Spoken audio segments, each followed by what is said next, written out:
Well, hey there folks, and welcome back once again to the Hop House.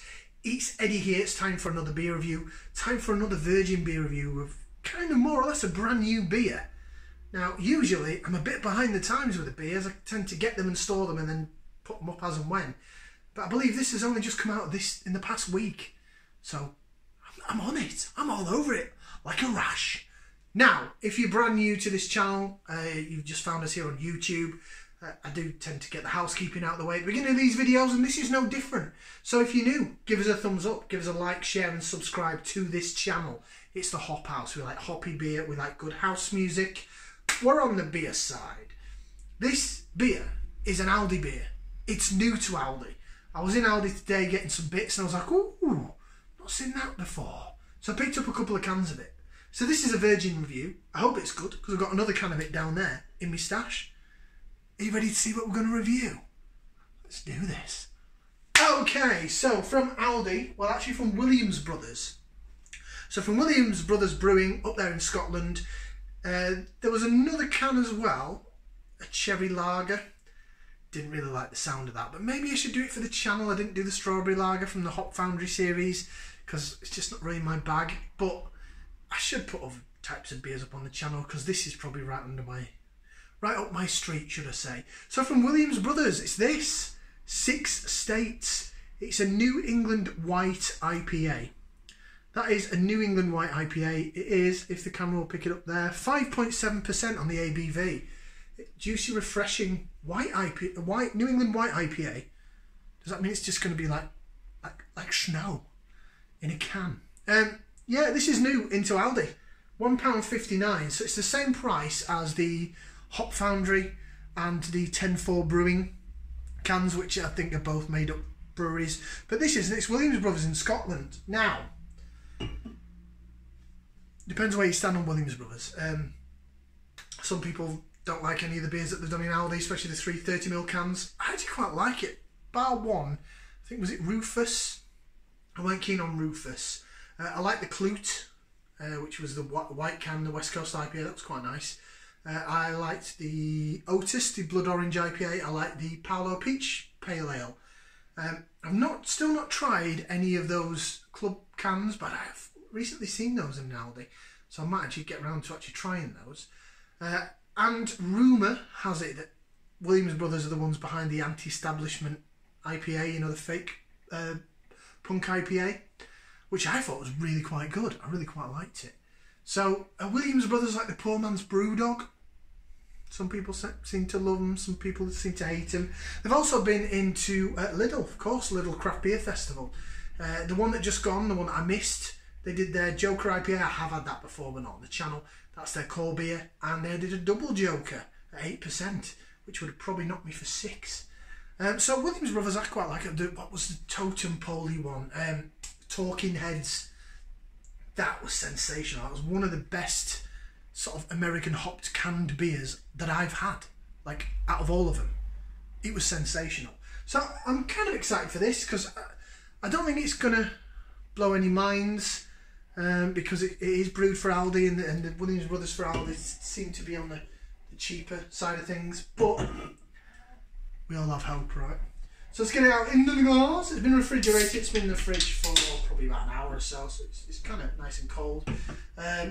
New England IPA, we expect it to be hazy and cloudy. White IPA means maybe paler than the usual New England style. Ooh. I remember there was a white IPA. Well, I did one recently that was in the Lidl white IPA from Drygate, and that was really bizarre. Had some strange flavours in it. But then there was one that Loch Lomond did a couple of craft beer festivals ago that was very, very nice. So I'm hoping it's more the latter than the former, because that Drygate one was different. I give it a thumbs up, but it was very different. Right, having a look at this. Yes, it's cloudy and hazy. Put it up to the light. Oh yeah, it is quite light. I don't think you're going to find it under the camera here because of this light that's here. Let me try and just turn it off a second. Stand by. Right, well does that do you any better? Do you get to see how light that is? No you don't, do you? No, and it makes the light go up and down a bit more. Put that back on. Still trying to perfect the light in here, but to be honest, when I put it up to the light there, it is a light, really light for a New England IPA. It's very pale, very almost like a blonde colour, but a hazy blonde colour, and there's some fantastic carbonation going up the middle of the glass. I can't see any floaty bits in it, but it really is good. Unfortunately, the spotlight's right here, so you're not getting to see how light this is and appreciate what actual colour it is. So I get what they mean when they say a white IPA. I really do. It is very, very, very light for the style. Right, jig it about a bit. It's got that white head in it. Ooh, ooh, that's quite sexual. Ooh, yeah, that white head's not going anywhere. It looks quite good. It looks quite a foamy white head. We'll get on to a bit of laser vision, a bit on in the video. I'll get it down it a bit, and then we'll do the laser vision for those that love the lacing. But I think we should get some aromas, so we'll stick that in there. We're going to give it a whiff and see what we can sniff. Smell wheat, like a wheat beer. Almost Hogardenish. So I've got orange, like Blue Moon, kind of Hogarden, orangey kind of smell. Definite wheat or maybe oats or something in there. I'm not really getting much else from the smell, I'm not going to lie. Maybe a little bit peachy, a little bit grapefruity.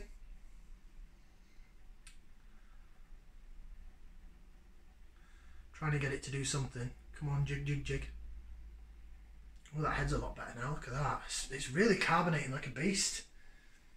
And I don't know if that goes with the style of the white IPA, because normally New England IPAs are usually that cloudy that you can't even see any carbonation at all. But you know what? It looks okay. The smell is a little bit withdrawn, a little bit subdued. The last beer I had, the Gypsy Hill one, ponged more than this. But you know what? It's £1.59 and it's brewed for Aldi, so not really expecting a world beater. Should give it a taste. I think we should. Bottoms up. Down the hatch.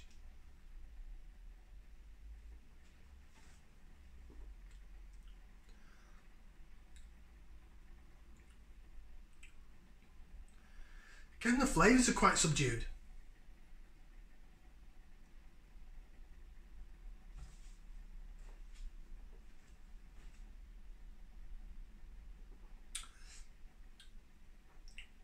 Ooh. Okay.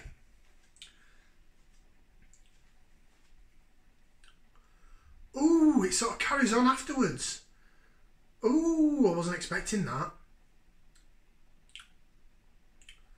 Stand by.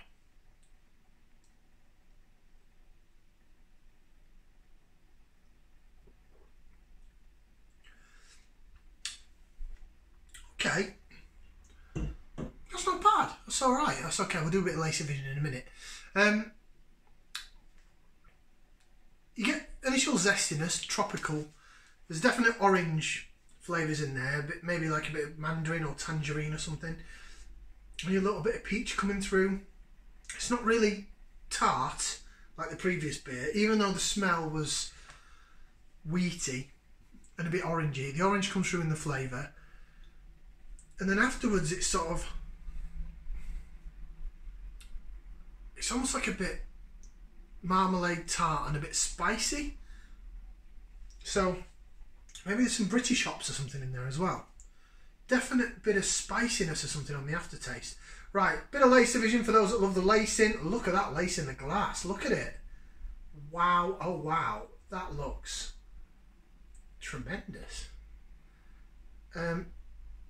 Really laces beautifully and bubbles for the head like a dream. Now, I have to say,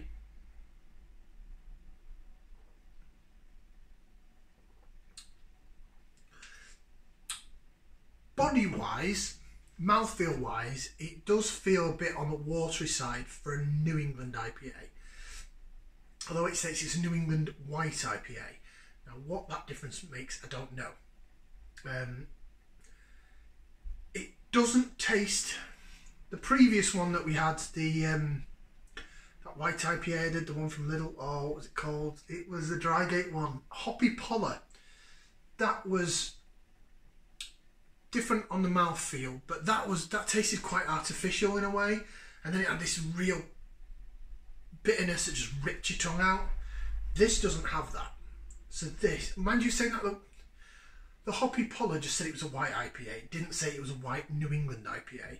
This is a lot softer in terms of the lack of bitterness, and it's hazy. So it follows through that point for a New England IPA.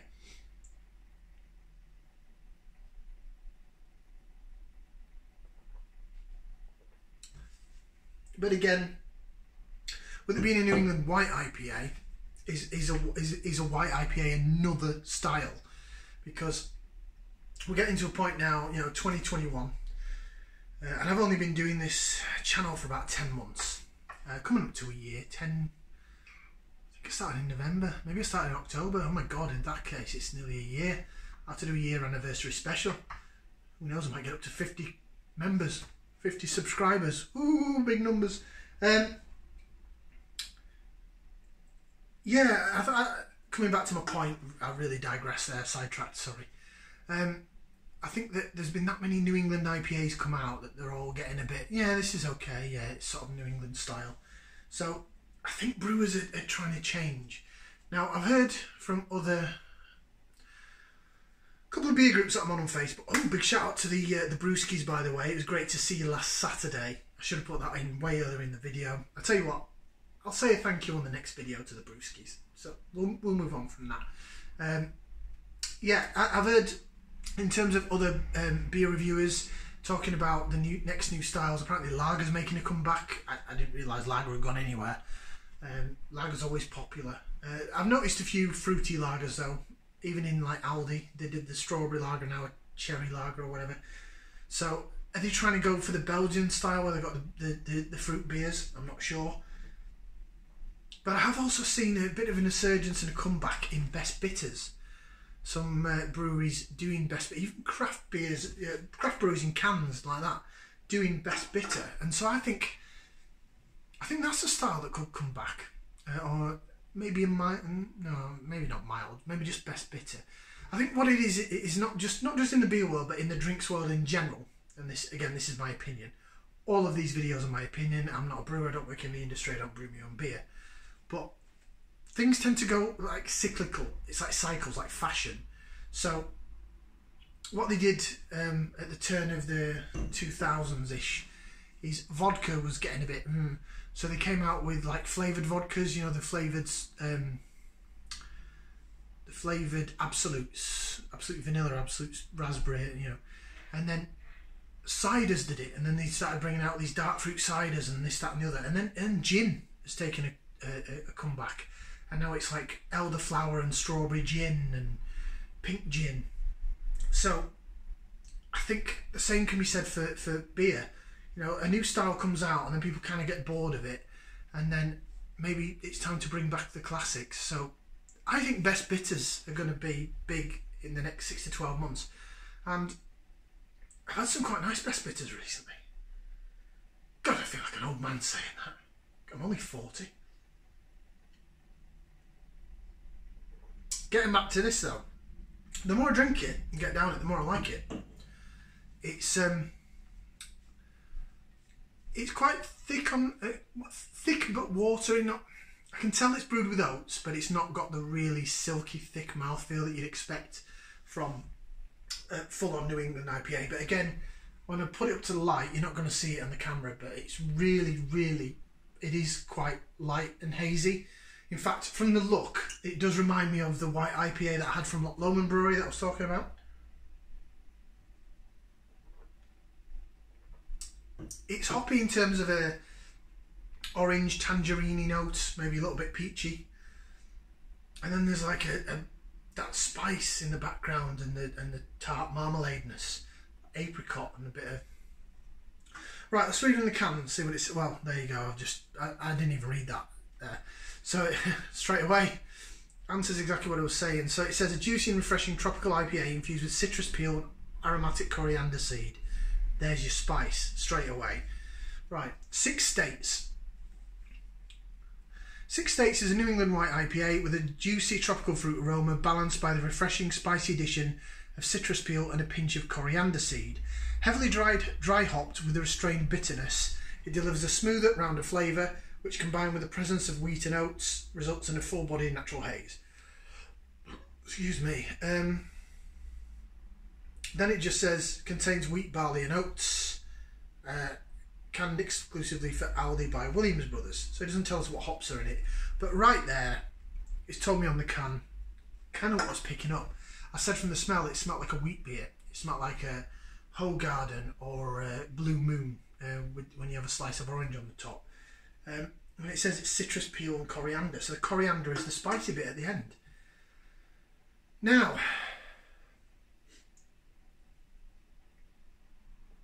with that in mind, what do I think? Well, I like it. I do. I'm glad I've got another can of it because I would drink that again. It's better than the Hoppy Polar, because the Hoppy Polar, it just, the front end was different, and then the ripping out your tongue with the pungent bitterness was very, very strange, and the two parts didn't seem to fit. It's like trying to fit wrong pieces of the jigsaw together, in my opinion.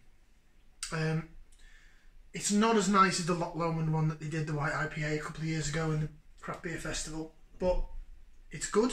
It's £1.59. Got to remember that.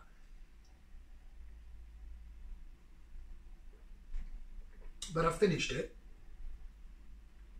and I've got another can that I will enjoy in my own time. Right, we'll give it a thumb. It gets a thumbs up. Give it a thumb and a half. I do quite like that. Now I've got to the bottom of it, I'm getting the tanginess and it's definitely, yeah, the coriander. Like I said, it was some sort of spice. I don't like that. Would be great with a curry. Fantastic with a curry. Just really work really well with it. So yeah, thumb and a half. 6 States New England White IPA. Some people might call it adjunct beer because it's got the coriander in it, but I really quite like that. Like, share, subscribe, and we'll see you again for another beer review right here on the Hop House. Ciao for now, people.